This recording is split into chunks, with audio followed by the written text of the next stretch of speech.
Hazırlık hafta birisi abonaçıları 27. April 2025 yıl nöbetdeki prinsipimiz tapşıratırımız Karakalpakstan Respublikası Kıpçak Tumaniga rezmiler bilen tanıştırıp ötemiz rezmiyeli 1.30-2.30 bo'lgan tentleri ham yaxshi fırlan tentine koyup bergenimiz nimalari şöyle bo'lgan prinsiplari restolar koyup bergenimiz 15'lik lastikli Nexa'ların yangi balonlarına koyup bergenimiz dışarıdan gözetildiğin yangi balonlarını.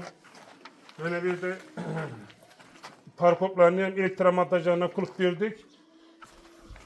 Bu arka telleri pol bo'lgan, pol zakaz berganlar. First makul oldu mu biraz? Şöyle gibi çıkan mı? Çıktı. 3 gün aldığı zakaz verdik, 3 gün içinde kılıp verdik ha. Telleri hem gözetip telleri hem buraya uçuruba bo'lgan. Bakat olup 1,5 tonna bir mal bassa boladı. Kançaga aldınız?